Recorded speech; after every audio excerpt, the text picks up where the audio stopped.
Dignitaries on the dais, and I'm reminded of Lao Tse, who said that I'm happy to be the last, and because nobody can push me further. So I'm also happy, and at the top of that, in view of the health minister's expected at any time, I will try my best to finish my presentation within the time limit, and even much more before that. I will take 2 minutes if I can be given an opportunity to have a demonstration of the real experience of the meditation, if all of you are interested. So at the outset, I would like to thank Professor Nathawat, who invited me to make this presentation here and sharing my experiences on meditation as well as its application in health and the illness, particularly emotional disorders as well as the physical conditions. This is my email address. Anybody who wants to have any contact with me is most welcome. So coming to the meditation, that is as far as meditation is concerned, it is talked a lot about. I'm going to talk about its application and the basic concepts associated with the meditation.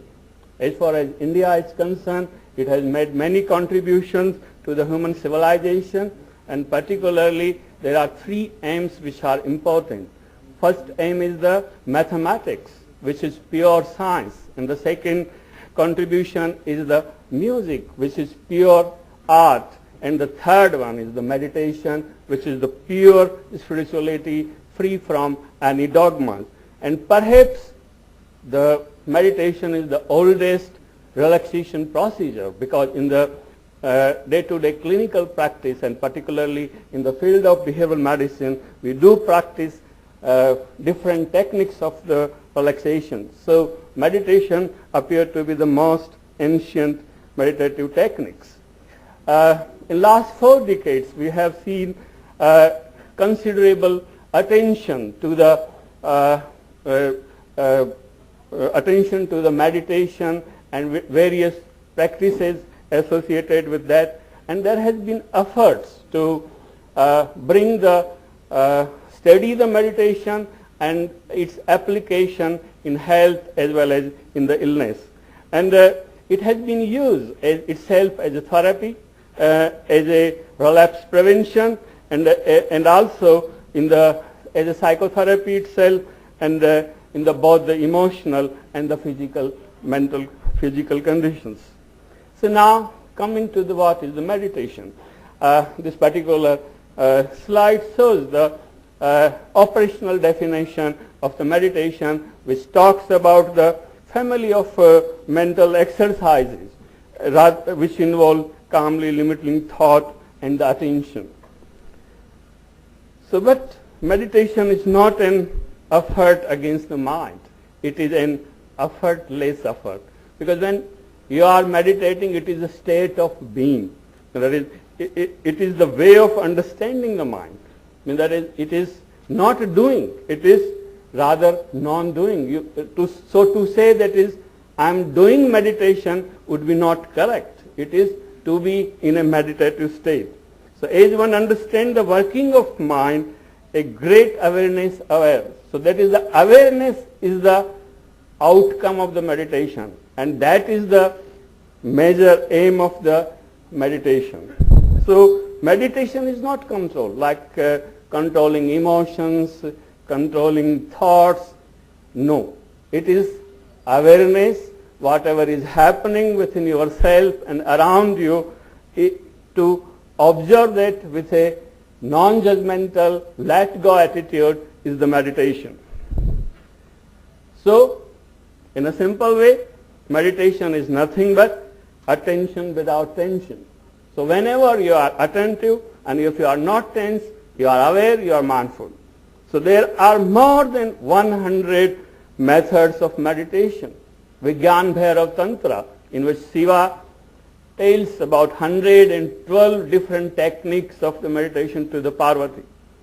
So cultivating witnessing or the awareness, mindfulness, or what we term as the Sakshi Bhava is the ultimate aim of all meditative practices. And when one is mindful, one is meditative. So now we have to make the meditation demystifying it. That is, it has been part of the religious and spiritual tradition, like it has been considered that it is only for the monks or for spiritual seekers. In recent years, in last 2 decades, we have learned that anyone can practice. So basically, if you divide the meditation, categorize or classify for scientific purpose, we can categorize into 2 categories, and that is the concentrative kind of meditation, and then the other is the mindfulness meditation. Concentrative meditation is nothing but focus attention, that is, which can be like the focusing your attention on breath, on a sound, or on an image, or an idol. It is something like zoom lens. While now, before I come to the mindfulness meditation, few words about the Buddha. Buddha has given the doctrine of the Abhidhamma, which is the ultimate doctrine, and his vision is becoming part of modern psychology, and particularly the work on the mindfulness meditation and the very concept of mindfulness in modern psychology, in my opinion, is a great breakthrough, and the psychology is now moving towards the spirituality. So now coming to the mindfulness meditation, which is English translation of the term Vipassana meditation. The word Vipassana means to observe in a spatial way. V means spatial, like Vijnana, Jnana and Vijnana, Suddha, Vishuddha. And Pasana is a Pali word which means to observe the things as they are. The as they are, means that is the easiness of the thing. Therefore the Buddha's one of the name is Tathata, Tathagat.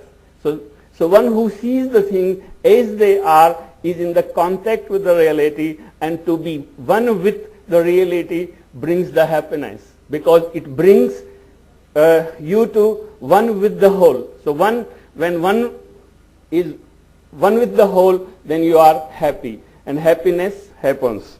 So Vipassana meditation in the scientific word is known as mindfulness meditation. So I will already explain the mindfulness meditation. So now few words about the mindfulness. Mindfulness is paying attention in a particular way, on purpose, in the present moment, and non-judgmentally. I mean, that is like to live in the present moment in the real sense. So whatever is happening right now, if you are angry, if you are aware, you are mindful. It is not that is to control the anger. Whatever emotions are coming, when you are meditating, whatever thoughts are coming, good or bad, that is to be observed, that is with a openness. So mindfulness is like a kind of non-elaborative, non-judgmental, present-centered awareness, as the transparency already shows to you. So opposite of the mindfulness is the mindlessness, unawareness, unconscious, murcha. I mean, that is, so ajnana, that is different kind of the terminology has been used for our wise men, our great masters in India. So like the example is, forget someone's name right after you are introduced. You go to kitchen and you don't know what you are looking for. Sometimes you forget something, you are searching, and then suddenly you feel, oh my God, what I have been searching. These are the example of mindlessness. So this is basically to understand what is mindfulness and what is not mindfulness. What mindfulness is not? Mindfulness is not trying to relax. Because wherever the effort comes, you will be tense. Mindfulness not is a religion. Like the mindfulness is it is the science of the inner world. Meditation is nothing but the science of the inner world. So the meditation, that is, it is nothing to do Buddhism, Hinduism, Islam or the Christianity. Mindfulness is not about transcending ordinary life. You are not required to renounce the word to be a meditator, because which has been held from the down the ages. Mindfulness is not difficult. No, you require effort, and effortless effort. It is not easy. Just sitting silently. You have to keep on practicing, only that it is possible. Mindfulness is not escaping from the pain. Pain is part of life. You have to face it. You have to accept it. Okay, so now the most important thing about the mechanism of the mindfulness or how the mindfulness works. First is the exposure. Like in behavior therapy techniques, graded exposure is one of the most common technique, and there are therapeutic procedures based on the exposure. When one is meditating, he is allowing himself to available for any thought, any emotion, or any kind of feeling. Whatever happens, any image may come, anything happen. So the meditation provides an opportunity to available to anything which may be disturbed. Then most important thing is the mechanism of the minimization of experiential avoidance. Like if you are going through a street and a dog chases you, and after that experience you want to avoid that street. That is not the problem with the street. The problem is the experience you had over there. And when you go again, you start to experience same feeling. So you want to avoid those feelings and those experiences. Then third most important thing is the acceptance. Whatever is, is. If I am getting these thoughts, fine. Good or bad, they are there. Because my non-acceptance does not vanishes their existence. So therefore, one of the most important thing is that if you want to go on the way of knowing yourself, you have to know what you don't know. So in the same way, accepting anger. When you accept your own anger, then you can accept others' anger also, because the way I become angry, you also become angry. It is not a big deal. Then the cognitive change. Meditation provides you an opportunity to realize that whatever happens within ourselves are nothing but the mental events. They come, they go. Anything which comes goes. Anger doesn't last continuously. A feeling of happiness comes and goes.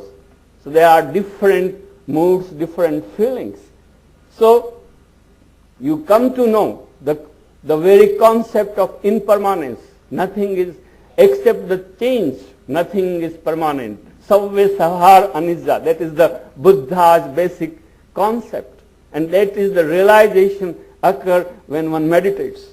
Then the self-management. The self-management, the people who meditate, they become more equipped with handling their day-to-day life, and